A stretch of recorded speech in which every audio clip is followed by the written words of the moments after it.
Então, a questão 13 ainda.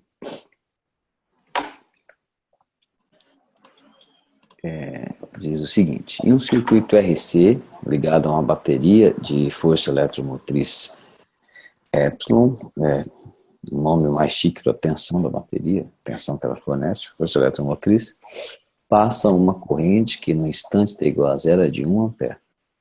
Então, circuito RC. A corrente continua passando sem interrupção, no instante t igual a 1 é 0,5, meio ampere. Então, os valores de RC desse circuito são, respectivamente, então a corrente continua passando sem interrupção. O que é o circuito RC? Né? O circuito tem uma fonte que tem uma tensão que ele diz que vale epsilon volts, tem aqui uma resistência e um capacitor, né? Uma capacitância. Um resistor e um capacitor.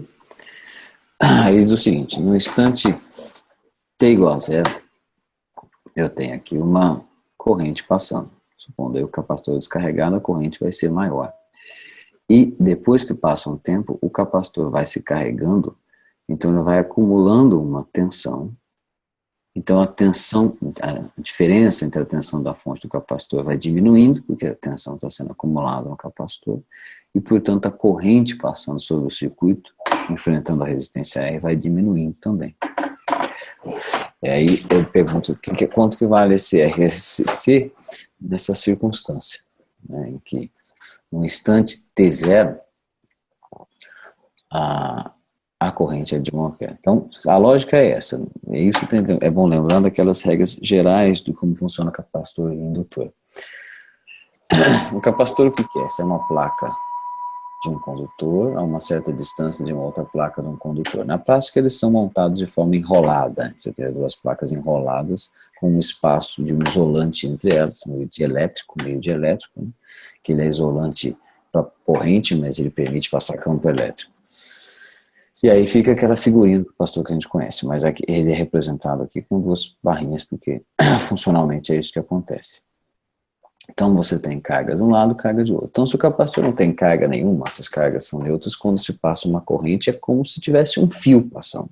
Porque ele tem de carregar os dois, ele vai carregar os dois lados dessa carga. Então no instante inicial, o capacitor está descarregado ainda, é como se o capacitor não existisse, é como se tivesse um curto aqui. Depois de um tempo, a corrente vai passando, ele vai acumulando cargas, vai ficar de um lado com carga positiva, de outro com carga negativa. Como não passa corrente de um lado para o outro enquanto o capacitor está funcionando direito, não passa corrente, então ele vai acumulando uma tensão. Vai acumular uma tensão, e a tensão que ele acumula aqui, vai se contrapor a tensão da fonte, vai ficar a tensão da fonte menos a tensão acumulada dele, que vai dar, pela lei de Ohm, dividido por essa resistência, o valor da corrente que passa no resistor, que passa nos dois, já que os dois estão em série. Então, no instante inicial, depois de um longo tempo, na verdade, o capacitor vai ficar plenamente carregado, não tem mais como acumular carga na superfície dele, a menos que você aumente o tamanho, você troque o dielétrico no meio, qualquer coisa assim. Ele não permite acumular mais carga, e aí fica como se quase fosse um circuito aberto. Aí não passa mais corrente em lugar nenhum. Isso é uma análise transitória. Se a fonte é de corrente contínua, né, é isso que acontece e acabou.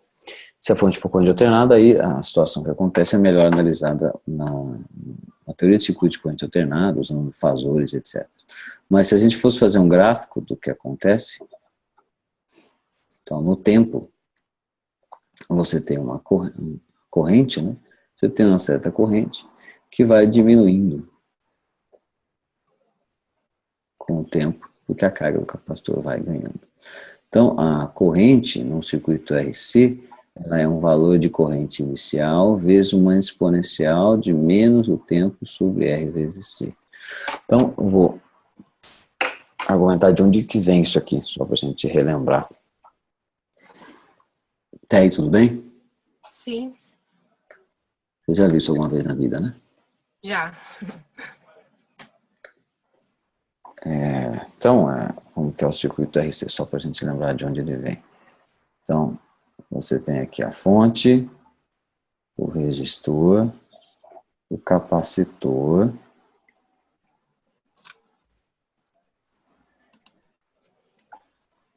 então, vamos fazer a tensão aqui é E, epsilon, né? A tensão na resistência é o valor da resistência vezes a corrente, a tensão no capacitor é tensão no capacitor VC. Existe uma relação entre a tensão no capacitor e a corrente. A corrente que passa por um capacitor é a capacitância.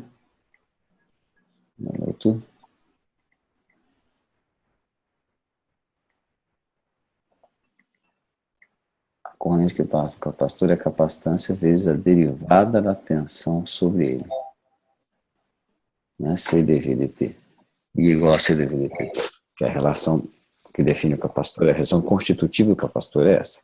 Então, que ela sai da lei de Lenz, né, que é a variação de campo elétrico para ser produzida é proporcional à quantidade de carga que entra por segundo e a variação de carga por segundo da corrente. Então, isso é bom, para capacitor é bom sempre lembrar isso, né? Capacitor é isso, C dV dt, e para indutor a tensão é L dI dt. Eles são duais, né? São ferramentas elétricas duais. Então, a tensão em cima de um, a tensão em cima do outro, eu posso escrever agora a equação. Se eu fizer a tensão na função, uma lei de Malhas aqui, ó, então, a lei de Malhas é menos epsilon, mais a tensão no indutor é a resistência vezes a corrente, pela lei de Ohm, mais a tensão no capacitor é igual a tensão total. Certo? Se eu derivar aqui dos dois lados, isso fica, em passar o I do outro lado, né, fica R vezes a derivada da corrente, mais a tensão no capacitor é igual a derivada da tensão na fonte. Passando adiante, perdão, aqui é a derivada, né? Derivada do tensão no capacitor. A derivada da tensão no capacitor é pela relação I sobre C. Então isso aqui fica R vezes DI dt mais I sobre C igual a derivada da tensão na fonte. Então, se eu multiplicar por C, isso fica R vezes C derivada da corrente, mais a própria corrente, igual a C vezes a derivada da tensão. Então, isso aqui é uma equação diferencial de primeira ordem da corrente. A equação diferencial de primeira ordem, você aprendeu lá em cálculo como resolve. Ela tem uma solução linear, ela tem uma solução homogênea e uma solução particular. A solução homogênea é se igualar aquele lado que não depende da variável I a zero e resolver a equação característica, que vai ser soluções que vão substituir dentro de exponenciais, e a solução particular é quando você substitui por uma função do mesmo tipo que a função que não é variação, essa daqui é a função de entrada, e ver qual é a função que se encaixa. Juntando tudo isso, lá em cálculo você vai ter aquela solução padrão que nós falamos, que vai ter uma constante, que é a corrente inicial, como é substituído por uma exponencial, tempo dividido pela constante de tempo, que é o número que passa aqui multiplicando a derivada de primeira ordem. Isso aí você viu também alguma vez na vida? Sim. Então, tá bom para você ou tá rápido? Não, tá fácil? não, tá indo, tá indo. Então tá bom.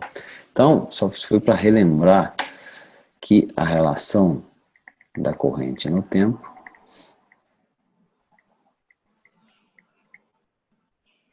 é essa daqui. E ainda lembrando aquelas propriedades básicas do capacitor. No começo, quando ele está descarregado, é como se ele fosse um curto-circuito. Quando ele já passou um tempo longo, é como se ele fosse um circuito aberto. Né? No início, T igual a zero, e depois de um tempo muito longo, circuito aberto.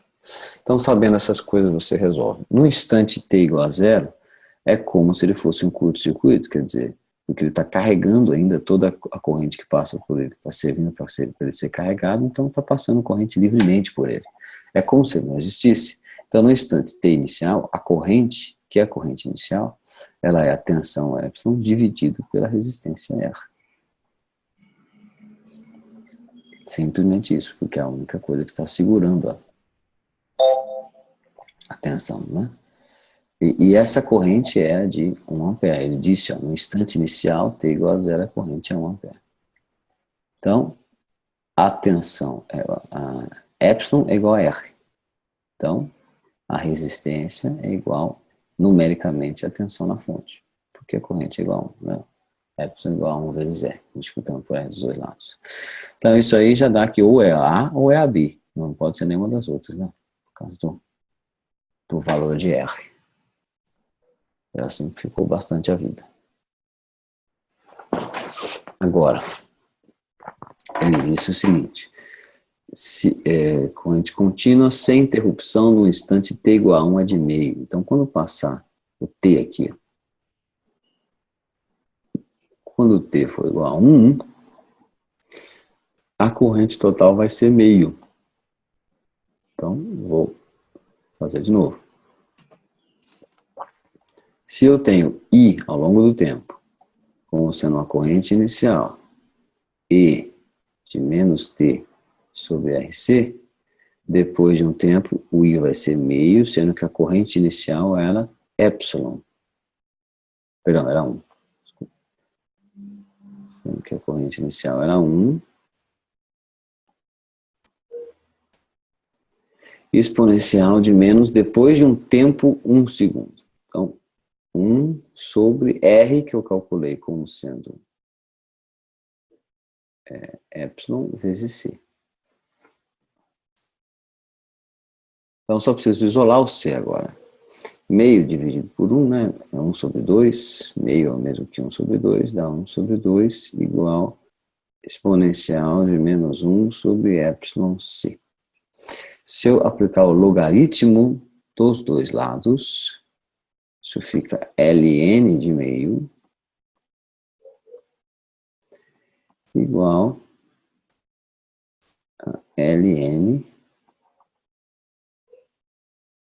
de E menos 1 sobre epsilon C.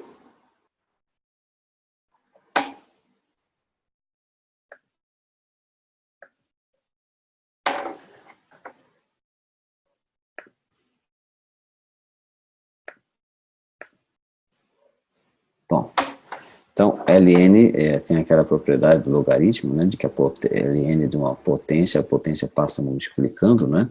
Ln de A elevado a B é o mesmo que B vezes ln de A.